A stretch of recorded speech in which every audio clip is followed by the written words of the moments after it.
So this video is kind of impromptu.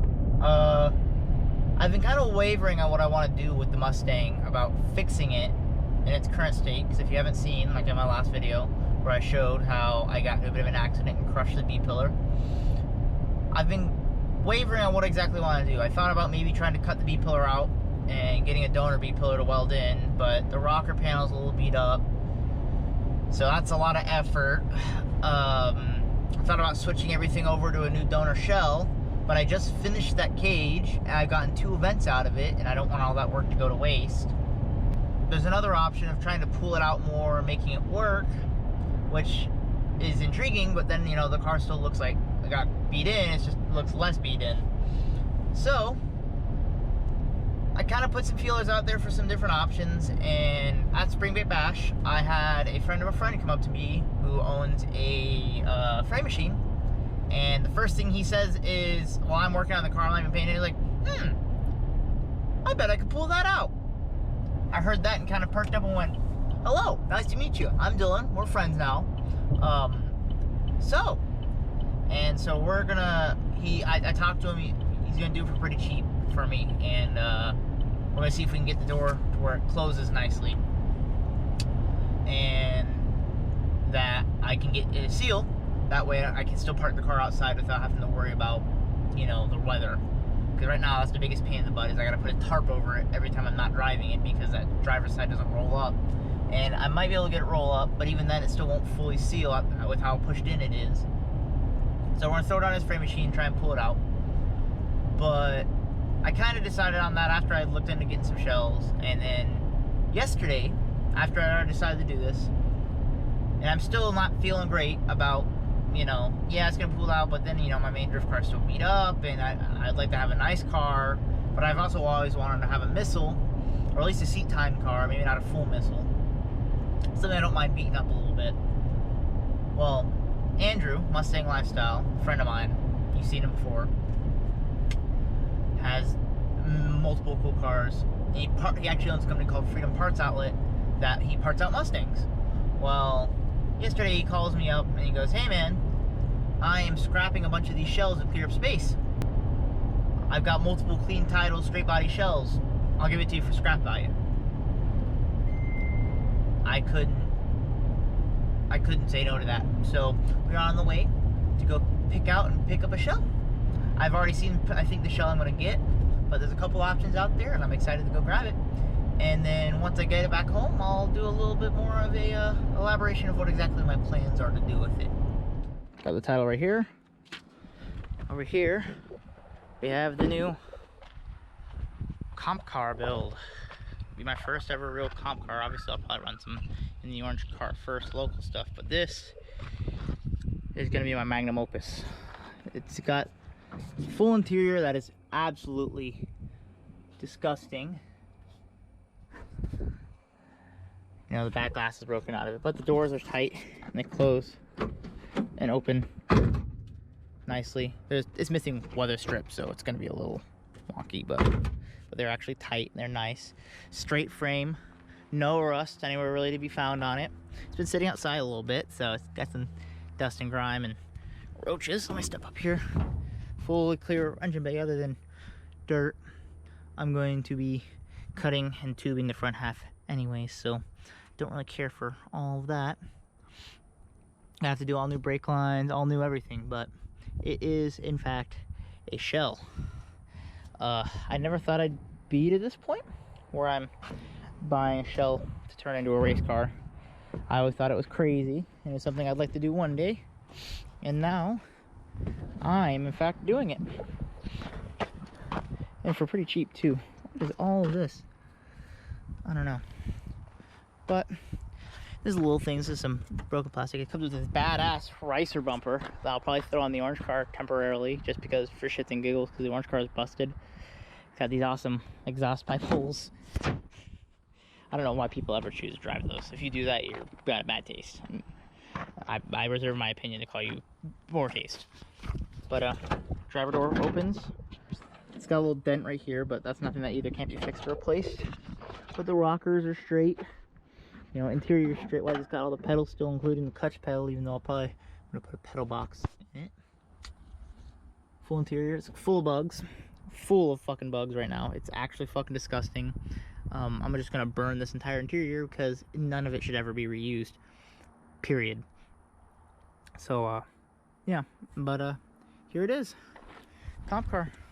Comes with some premium Gabriel Ultra shocks, you know. Threw those in there. That's a 50 horsepower right there. But, yeah. It's a drift car. It's filthy. It's full of fucking ants, too. Let's see if I can... Come on. Scurrying. Oh my god. Absolutely fucking infested. I'm gonna have to clean this out. That's a lot of fucking ants. I've done that before. That didn't get on me. It's a lot of fucking ants. But for $100, I feel like this can't be beat. Like, still got factory harness bullshit. So all of this is garbage. I will probably keep the stock strut towers in here. Just, oh, they're not shot. They're not fully shot. Horns. If they want a nice pair of Mustang horns. Wiper fluid shit. Actually, you know what? I could probably get my wiper fluid to work now on the orange car. But yeah, it's a drift car. You can see the stock power steering cooler that comes on these cars. Absolutely goddamn useless. That's a power. How is that supposed to cool power steering? I'm seriously concerned what Ford engineering thought that was good enough to cool power steering, because it's not. I've popped 6 power steering pumps at this point in my life. I don't pop them as quickly because I replaced that with the big cooler. But yeah, it's a lot straighter. It's kind of weird seeing one of these cars with a straight quarter where the doors kind of match up, because the orange car doesn't anymore. So yeah, gonna get this home now.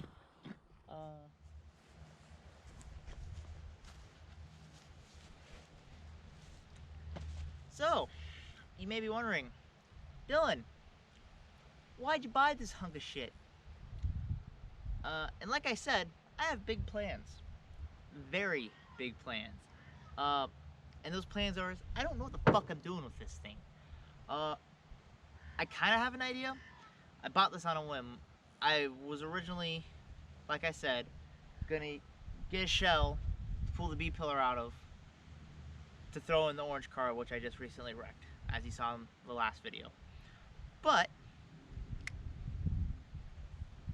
I ended up deciding that was going to be way too much effort on a car that's going to be a C-type car. And I'm going to beat the shit out of it anyways.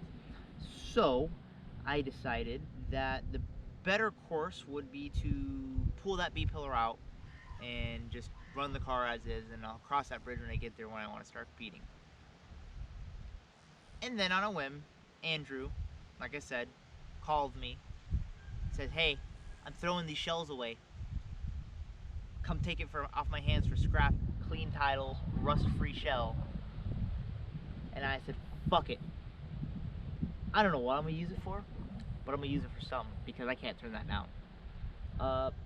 So my 2 current competing ideas are, 1, clean it up, have it on hand, maybe throw a shell in it, start doing some little things to it. And then when I eventually total the orange car, which is off frame that way, when I eventually total it, I'll use this to swap all the parts over and go from there. But then I just got a shell sitting around doing nothing, which is a very valid option, because it's a lot of money to build a shell. Or option number 2, which is what I already plan to do with that car: pull the B-pillar out, use it as nothing but a C-type car, drive the fucking shit out of it, leave it alone, maybe swap the clutch. But instead of swapping a Coyote into it like I was planning on and doing a bunch of other stuff, just let it be. It drives, it's a C-type car. It's gonna have 100 shot of nitrous here soon, so we'll cross that bridge when we get there. But just drive the car, and drive it for the next couple years, until I feel like my driving skill has caught up to the abilities of the car, and I'm now surpassing it. And in the meantime, I can slowly start building this to be the ultimate competition new edge Mustang. Because I'm gonna be honest, I've seen 1 or 2 new edges fully done up to the best of its abilities. Nobody's ever really done it with these cars. They've never been popular for drifting up until recently. I mean, people have always drifted them, but even now they still aren't technically popular. Like, you're seeing more and more of them because they're cheap and affordable, and they're a decent platform. But there are still, how do I put it? People still don't think of them when they think drift car. They think drag car or just piece of shit.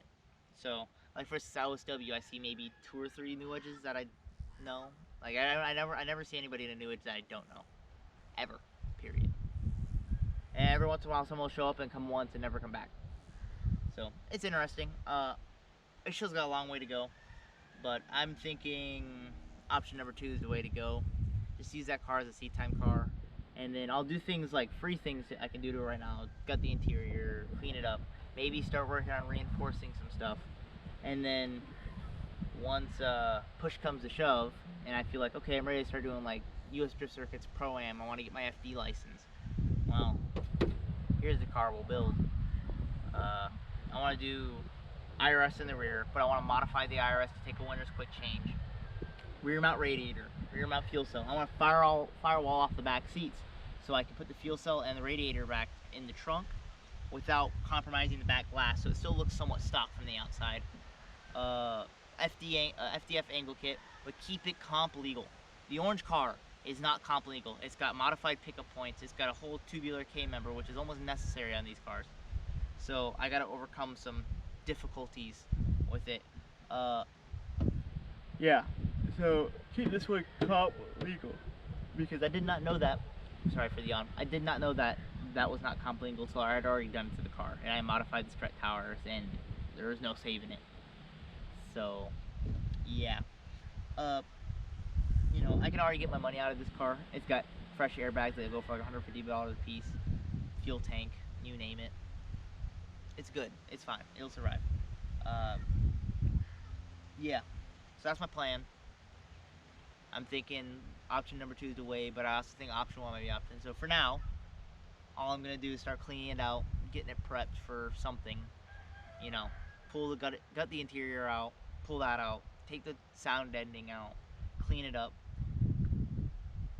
Tube front end is pretty cheap, so I might just start working on a tube front end for it. We'll see.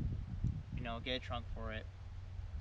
We're gonna do something with it. I'm just not sure exactly what I want to do, but I'm thinking making this the ultimate Mustang competition drift car. Coyote with a supercharger. You know, the works. Maybe even a dog box if I can swing it. A sequential dog box I'd kill for. I love sequential dog boxes. I've got the Drive 1 and it felt amazing. So yeah, I've been kind of rambling. I don't know how long this video is getting at this point, so thanks. So this is gonna be kind of jank, but it should work. Basically, I got it ratchet strapped to a tree, and I'm gonna pull the trailer forward and hopefully slide the whole thing right off the back. If it gets banged up on the bottom a little bit, so be it. Not a big deal. The biggest thing is just I gotta get this off. So, one thing at a time.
Booyah! She is unstuck.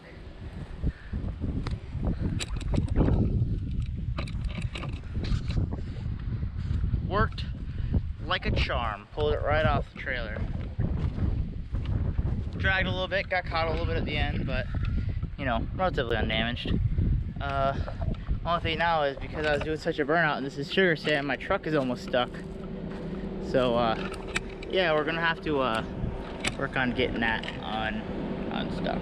But I think if I just back up a little bit and get going forward, just because I'm not pulling anything, you see the truck is just sinking into the sugar sand. But one thing at a time. Future Dylan here. This video was filmed a while back, and a lot of what was said in here is still mostly true, but a lot of things have changed. The last video actually posted is the engine blowing up in the orange car, and a lot of things have been changed around, and now a lot of things are getting swept to this car, and this car is getting pushed forward. So I appreciate y'all for watching. Please like, comment, and subscribe, and keep following along for more info on the new build.